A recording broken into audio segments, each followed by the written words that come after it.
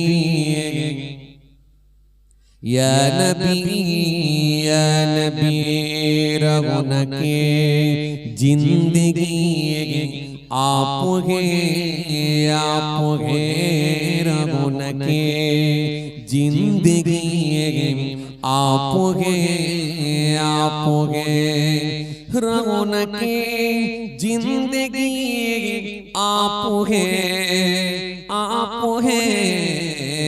मेरी सारी खुशी आप है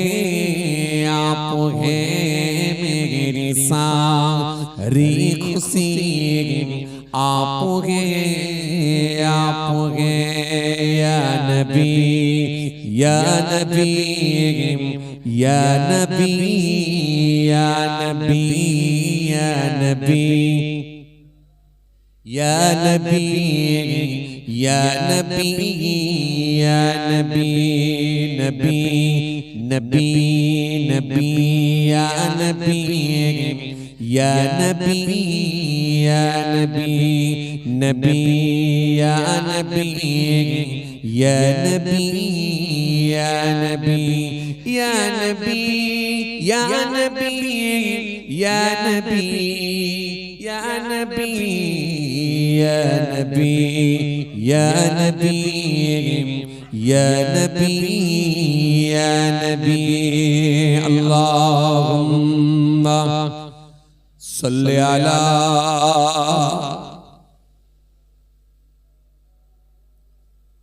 व अला आलि चिल्ला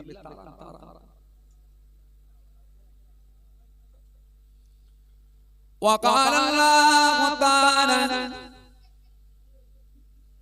في كلامه المجيد والفرقان الحميد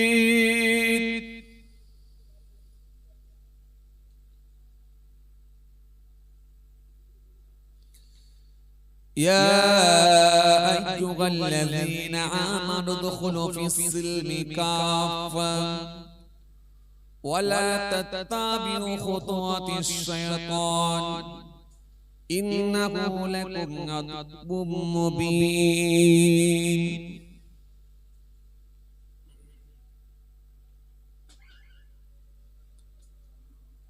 وقال النبي صلى الله عليه وسلم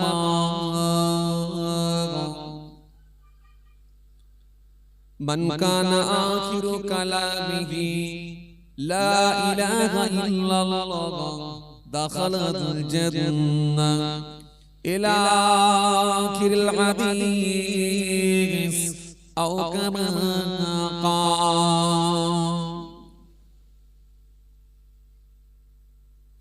प्यारे हाज़िरान मजलिस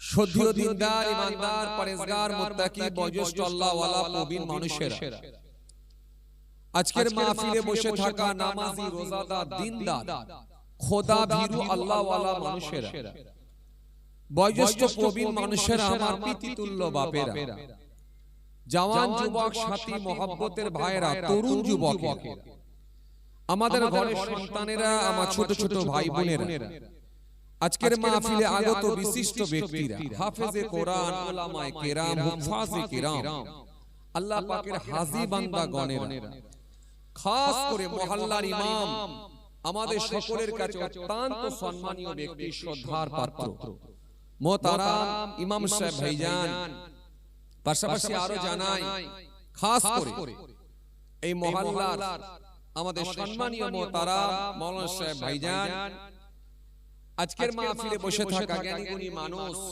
শিক্ষিত মানুষ এডুকেটেড মানুষ সোশ্যাল মানুষ কাজের মানুষেরা বিভিন্ন রকম কর্মের সঙ্গে সম্পৃক্ত সামাজিক ভাইরা সেকুলার মানুষেরা সর্বশ্রেণীর মানুষ এক জায়গায় জমায়েত হয়েছে পাশাপাশি একাধিক ইউটিউবার ভাইরাও এসেছেন আলহামদুলিল্লাহ গ্রামটাও আমার কাছে নতুন, এই চত্বরে অনেক প্রোগ্রাম করেছি আলহামদুলিল্লাহ, কিন্তু আজকে হাতে গোনা অল্প মানুষ নিয়ে শুরু করেছি, যদিও একদম ফার্স্ট টাইম, তারপরও অল্প মানুষ, আবার বৃষ্টিও হচ্ছে, পানিও হচ্ছে আল্লাহর হুকুম, আর এত অল্প মানুষে ওয়াজ করাও তো আমাদের জন্য খুব অসুবিধা ফিল হয়ে যায়, কথা বুঝে আসে। তো যাই হোক, আসলে বিষয় হচ্ছে যত দিন যাচ্ছে ভালো কাজের সঙ্গে মানুষের যে আগ্রহ সেটা আস্তে আস্তে বিলুপ্ত হয়ে যাচ্ছে, শেষ হয়ে যেতে চলেছে। এখন মানুষ ধর্ম করব, ধর্মটাকে একটু সেই ফর্মালিটি মেইনটেইন মনে করে, একটু নিয়ম মেইনটেইন, এটা করতে হয়। মহরমের 10 তারিখে একটা খিচুড়ি রান্না করতে হয়, একটু সবাইকে করতে হয়, মানে শুধুমাত্র নিয়ম মেইনটেইন, কিন্তু আসল জায়গায় কিন্তু আমরা আর নাই, যার কারণে আমাদের অবস্থা খারাপ। সারা পৃথিবী থেকে আপনি তাকান, সারা বিশ্বের দিকে তাকান, সারা দেশের দিকে তাকান, সারা বাংলার দিকে তাকান, গন্ডি কতটা ছোট হয়েছে একবার মনে করুন। সোশ্যাল মিডিয়া তো হাতে আছে প্রত্যেকের, আর এরপরও আমাদের অবস্থা বুঝতে পারছেন, আমরা মনে মনে ভাবছি যথেষ্ট ভালো আছি, যথেষ্ট আমাদের মধ্যে স্বাধীনতা আছে, যথেষ্ট আমরা ভালো আছি, যথেষ্ট আমরা একদম বেপরোয়া ভাবে ঘোরাঘুরি করতে পারছি। এগুলো কিন্তু আমাদের সেই এখনো কিন্তু সেই মাথাতে একই জিনিস ঢুকে আছে, এগুলো কিন্তু আমাদের এখনো মাথা থেকে বের করতে পারি যে গন্ডি ছোট হয়ে আসছে, গোটা পৃথিবীর অবস্থা, সারা বিশ্বের অবস্থা, সারা দেশের অবস্থা কি চলছে, লোকসভায় কি চলছে, বিধানসভায় কি আলোচনা চলছে, একটু খোঁজ খবর রাখা, ভাবনা চিন্তা করা, সেই জায়গা থেকে আমরা বেরিয়ে যাচ্ছি। আজকে এই জন্য আমাদের এই পরিণতি, এই জন্য আমাদের এই অবস্থা, হাতে গোনা মাত্র অল্প মানুষ, কথা বুঝে আসছে। অথচ গ্রাম সার্চ করলে দেখা যাবে অনেক মানুষ দেখা যাচ্ছে, হয়তো দেখা যাচ্ছে কেউ চায়ের দোকানে আড্ডা দিচ্ছে, কেউ বাড়িতে আছে, কেউ হয়তো দেখা যাচ্ছে আপনার কি বলে রান্নার জায়গায় ঘোরাঘুরি করছে, যাদের যারা অ্যাকচুয়ালি যারা বাবুর্চি সাহেব যারা রান্না করছেন ঠিক আছে, কিন্তু তার সাথে সাথে তো অন্য মানুষেরা তো আদার্স মানুষ দরকার নাই, যাদের দরকার নেই তারা কেন বাবুর্চিখানায় থাকবেন, যারা যাদের প্রয়োজন নেই তারা কেন আপনি বাড়িতে কেন বসে থাকবেন, আপনি কেন দোকানে বাজারে ঘুরে করবেন, এই জায়গায় এসে বসবেন। আপনার একটার জন্য রাসূলুল্লাহর মাহফিল হয়েছে, আল্লাহ করিয়েছেন, একটা সুন্দর মাহফিল অনুষ্ঠিত হয়েছে। আজকের এই ডন্ডিহাট পাড়া জানা বরস্পতা গ্রামে যুবক ভাইদের প্রচেষ্টায় এই সুন্দর মাহফিল অনুষ্ঠিত হয়েছে। আমরা কিছু মানুষ এক জায়গায় এসে বসবো, কিছু সময় অন্তত আল্লাহ রাসূলের কথাবার্তা শ্রবণ করব, এই যে আমাদের একটা মানসিকতা, সেটা কিন্তু আস্তে আস্তে যেন নষ্ট হয়ে যাচ্ছে। এটা অত্যন্ত দুঃখজনক, এটা অত্যন্ত একেবারে মানে কি বলবো, অত্যন্ত বেদনাদায়ক, এটা অত্যন্ত কষ্টকর, এটা অত্যন্ত লজ্জাজনক, এটা ভাবা যায় না। গ্রামে একটা এত সুন্দর বরস্পতা গ্রামে যুবক ভাইয়েরা এত সুন্দর একটা প্রোগ্রাম দিয়েছেন, মাহফিল দিয়েছেন, সাজানো গোছানো মাহফিল, এমনকি সকলের জন্য চেয়ার দেওয়া হয়েছে, বসার জায়গা করে দেওয়া হয়েছে। তারপরও আমরা যদি ইচ্ছাকৃতভাবে আমাদের মধ্যে সেই অনীহা ভাব, আমাদের মধ্যে সেই যে একটা কি বলবো জলসা মাহফিল হলেও তারপরও সে আমাদের মধ্যে যে একটা অনীহা ভাব, আমরা যে সেই আস্তে আস্তে সেই গুরুত্ব না দেওয়া, এইগুলোকে যখন আমরা মনে করব না, তখন বুঝতে হবে নিশ্চিতভাবে আমরা আমাদের বিপদকে ডেকে নিয়ে আসছি, নিশ্চিতভাবে মনে করতে হবে আমাদের বিপদকে আমরা ডেকে নিয়ে আসছি। এইজন্য পৃথিবীর অবস্থা খুব ভয়ানক জায়গায় যাচ্ছে, কতদিন যে এইভাবে চলবে আল্লাহই ভালো জানে। কিন্তু মনে রাখবেন সেই দিনটা কিন্তু আর বেশি দিন নাই। আমরা হাদিস কোরআনের দৃষ্টি দিয়ে যখন আমরা দেখতে পাচ্ছি ওলামা হযরতগণ, হাফেজে কোরআন বা ওলামায়ে কেরামগণ, যারা কোরআন হাদিসের সঙ্গে যারা সর্বসময় লেগে আছেন, কোরআন হাদিসের সঙ্গে যারা যুক্ত থাকেন, তারা বুঝতে পারছেন যে পৃথিবী কোন জায়গায় যাচ্ছে, সারা বিশ্ব কোন জায়গায় যাচ্ছে, খুব ভয়ানক জায়গায় এগিয়ে যাচ্ছে পৃথিবী।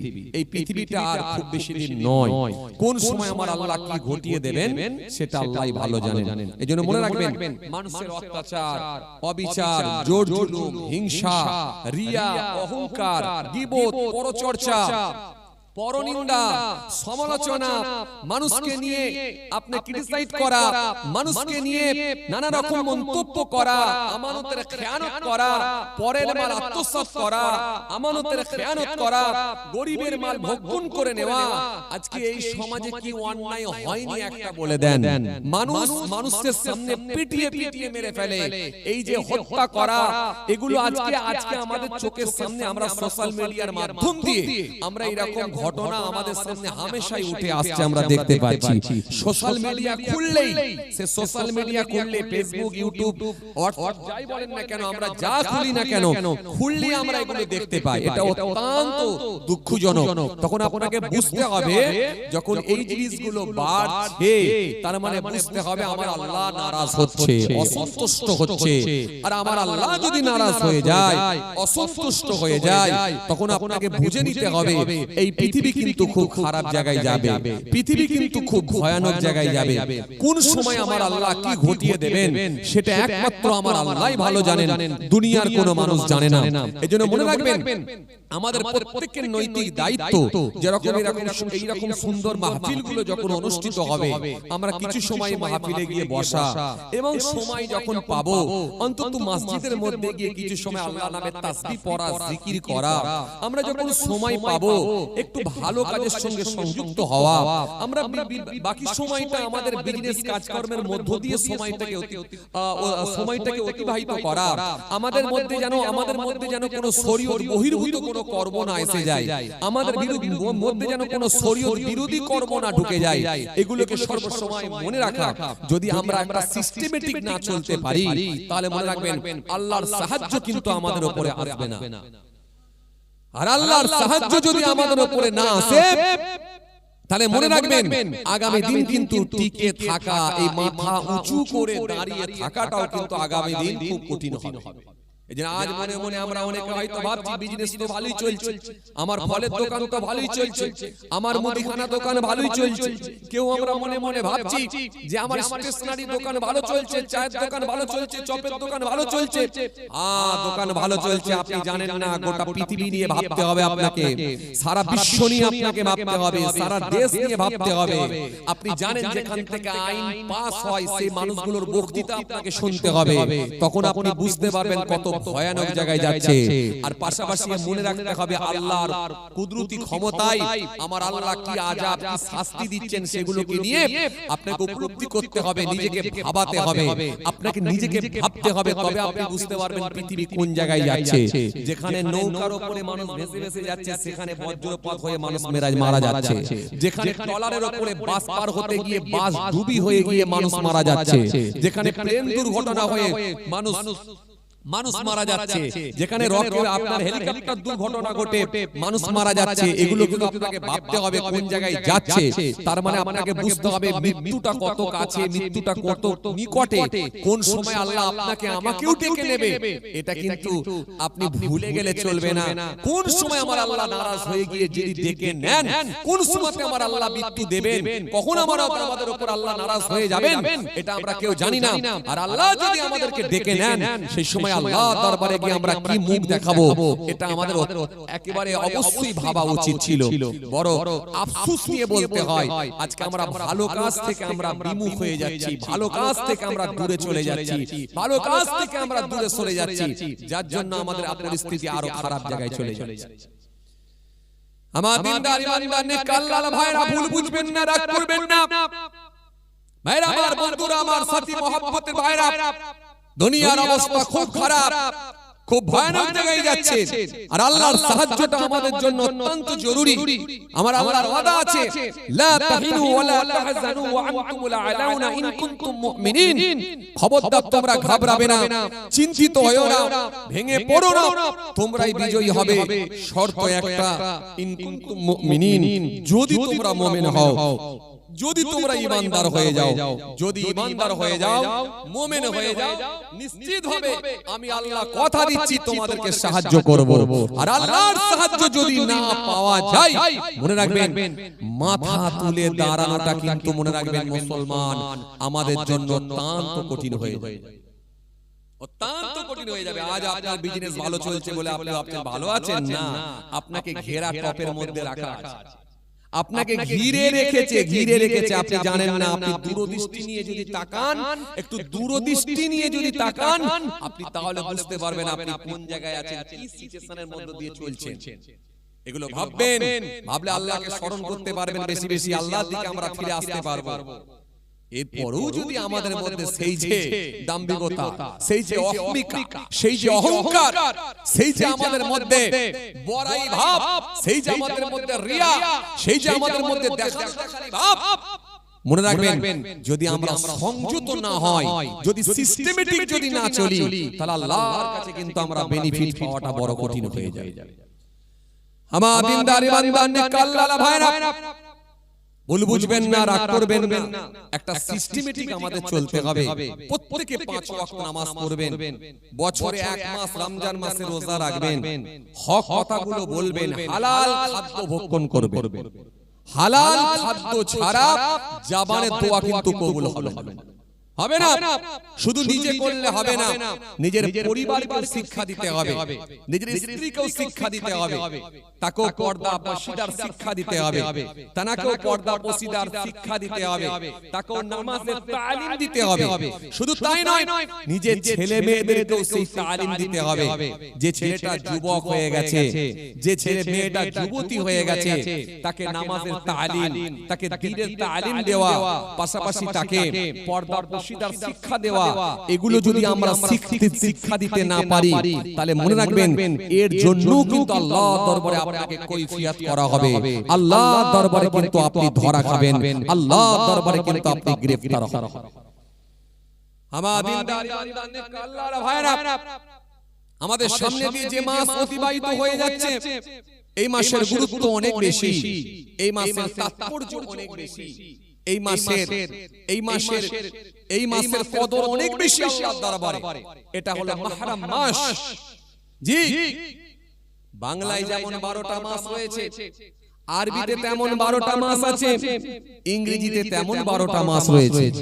ইংরেজিতে যেমন 12টা মাস রয়েছে, বাংলায় যেমন 12টা মাস রয়েছে, পাশাপাশি আরবিতেও কিন্তু 12টা মাস রয়েছে।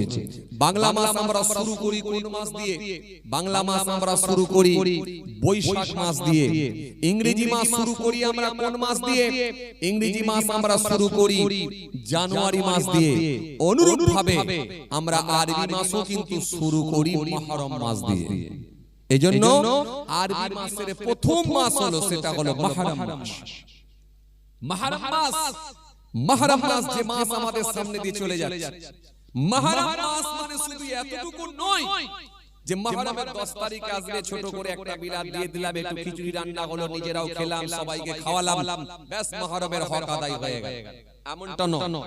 মুহররম মাস হলো আত্মশুদ্ধির মাস, মুহররম মাস হলো তপস্যার মাস, মুহররম মাস হলো জিকিরের মাস, মুহররম মাস হলো ইবাদতের মাস, মুহররম মাস হলো মহান স্রষ্টার সঙ্গে কানেকশন, ট্রানজাকশন তৈরি করার মাস। সেই মাসের নাম হলো মুহররম মাস। মুহররম মাসের ফজিলত, মুহররম মাসের গুরুত্ব কিন্তু অনেক বাড়ানো হয়েছে। মেরা আমার বন্ধুরা, আমার সাথী মহব্বতের ভাইরা, হাদিস পাকের মধ্যে এসেছে, হযরত ওসমান রাদিয়াল্লাহু তাআলা আনহু থেকে বর্ণিত একটা হাদিস এসেছে, আল্লাহ রাসূল সাল্লাল্লাহু আলাইহি ওয়াসাল্লাম বলছেন, জি তোমরা মুহররম মাসের তাআযীম করো, মুহররম মাসের ইজ্জত দাও, মুহররম মাসের সম্মান দাও, মুহররম মাসের তাআযীম করো। মুহররম মাসের যদি কেউ সম্মান দিতে পারে, মহান আল্লাহ তাকে জান্নাতেও সম্মানিত করবেন। জোরে হবে না? মুহররম মাসের যদি কেউ তাআযীম দিতে পারে, মহান আল্লাহ তাকে পাপ মুক্ত বানিয়ে জান্নাতে তাহার মর্যাদাকে আমার আল্লাহ বুলন্দ করবেন, বাড়িয়ে দিয়ে থাকে। যেন মুহররম মাসের সম্মান দাও, মুহররম মাসের ইজ্জত দাও। এখন একটা কথা, আমরা যখন সম্মান দিই, আমরা কোন সম্মানীয় ব্যক্তিকে, কোন গুরুজন ব্যক্তিকে, কোন শিক্ষক, এরকম আমাদের টিচার, যাদেরকে আমরা টিচার হিসাবে জানি, এরকম গুরুজন ব্যক্তিকে যখন আমরা সম্মান দিই, আচ্ছা বলেন তো আমরা কিভাবে সম্মান দিই? কিভাবে সম্মান দিই? একটু বলেন। আমি খুব বেশি সময় আপনাদের কাছে থাকবো না, আমি অল্প সময় একটুখানি বলে চলে যাব, কারণ অল্প মানুষ নিয়ে আমাদেরও খুব অসুবিধা হয়, কথা বুঝতে পারছেন। চেয়ার ফাঁকা থাকলে দেখতে খারাপ লাগে, আর আমাদেরও খুব অসুবিধা হয়, কারণ আমরা এত অল্প মানুষ নিয়ে ওয়াজ করায় অভ্যস্ত নই। তো যাই হোক, আমার মনে হচ্ছে ফার্স্ট টাইম, প্রথম টাইমে জলসাটা নেওয়াটাই ভুল হয়ে গেছে। আর আমি এমনি 24 পরগনা এলাকায় একটু জলসা কমই নিচ্ছি, তার কারণ হচ্ছে আপনাদের এদিকে ঘন ঘন জলসা মাহফিল হয় তো, আর মানুষের এই জলসা মাহফিলের প্রতি অ্যাট্রাকশন কম হয়ে দেখছি, ইন্টারেস্ট কম, আর এইদিকে সব ইউটিউব ঘাটা, সোশ্যাল মিডিয়া ঘাটা লোক বেশি, যার কারণে আমি হাওড়া করলে, হুগলি করলে, মেদিনীপুর, বাঁকুড়া, বিভিন্ন জেলায় যখন প্রোগ্রামগুলো করছি, দেখছি আলহামদুলিল্লাহ গোটা মাজলিস ভর্তি লোক পাচ্ছি, গোটা মাজলিস ভর্তি লোক। আর মাজলিস ভর্তি লোক হলে আমাদেরও বক্তৃতা করতে ভালো লাগে, আর কমিটি কর্তৃপক্ষ যারা থাকে তাদেরও ভালো লাগে, আর শ্রোতা যারা থাকেন তাদেরকেও ভালো লাগে। আর একেবারে হাতে গোনা কিছু মানুষ হলে তখন আমাদেরও অসুবিধা ফিল হয়, কর্তৃপক্ষ তাদেরও খারাপ লাগে, আর কি বলে শ্রোতা যারা থাকে তাদেরও সেই ওয়াজ শুনে সেই তৃপ্তি হয় না, আমাদেরও সেই ওয়াজ করে তৃপ্তি পাওয়া যায় না, এটা একটা ব্যাপার। তো যাই হোক, যে কথা বলছিলাম ভাইরা আমার, খেয়াল করেন, লক্ষ্য করেন। তো আমরা সম্মানীয় ব্যক্তিকে, যখন আমরা কোনো সম্মানীয় ব্যক্তিকে সম্মান প্রদর্শন করি বা সম্মান জানাই, তো কিভাবে জানাই? গুরুজন ব্যক্তিকে দেখলে আমরা সম্মান জানাই কিভাবে বলুন তো? কথা বলেন, আমরা সম্মান দিই কিভাবে? উঠে দাঁড়িয়ে পড়ি, তাই না? একটা ব্যক্তিকে দেখলে আমরা উঠে দাঁড়িয়ে পড়ি, একটা গুরুজন ব্যক্তিকে দেখলে আমরা উঠে দাঁড়িয়ে পড়ি, আমাদের টিচার, আমাদের হুজুর, আমাদের শিক্ষক, এইগুলোকেও দেখলে আমরা উঠে দাঁড়িয়ে পড়ি, সম্মান। এটা তাজিম, এটা শিষ্টাচার, এটা আদব। এই আদবের দিকে লক্ষ্য করে আমরা উঠে দাঁড়িয়ে যাই, এটা ভালোবাসা, অন্য কিছু নয়। আমরা গুরুজন ব্যক্তিকে দেখেছি, সম্মানীয় ব্যক্তিকে দেখে উঠে দাঁড়িয়ে পড়ি, এগুলো আমরা করে থাকি। কিন্তু নবী বলছেন মুহররম মাস যখন আসবে, মুহররম মাসের সম্মান দাও। এখন তাহলে মুহররম মাসের সম্মানটা আমরা দেব কিভাবে? মুহররম মাসের যদি সম্মান দিতে হয়, তাহলে আমরা দেব কিভাবে? কথা বলেন, বলছি মুহররম মাসের সম্মান কিভাবে দেব আমরা? তার মানে মুহররম মাস যখন আসছে, তার মানে একটু আমরা কি বলে, একটু খিচুড়ি করে নিলাম, আর একটু ছোট একটা দোয়ার মাহফিল করে দিলাম, বা একটু খিচুড়ি করলাম, বা মসজিদে একটু মিলাদ দিয়ে দিলাম, মানে সম্মান দেওয়া হলো না? তাহলে সম্মান দিতে গেলে কি করতে হবে? উঠে দাঁড়াতে হবে, তাই না? কথা বলেন, মুহররম মাস আসলে উঠে দাঁড়িয়ে পড়তে হবে। তো মুহররম মাস কদিনে? কথা বলেন, মাস কদিনে? মুহররম মাসটা কদিনের? 15 দিনের না 18 দিনের? কদিনের? না এক মাস? এক মাস। তাহলে আপনি উঠে দাঁড়াবেন যে ক মাস? এক মাস। এক মাস উঠে দাঁড়িয়ে থাকবেন?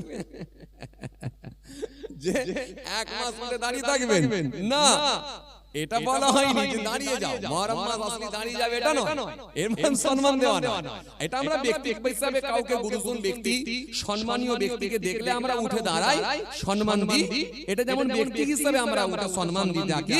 কিন্তু মুহররম মাসের সম্মান দিতে হলে আমাদেরকে একটা সিস্টেমেটিক চলতে হবে। কি সিস্টেমেটিক?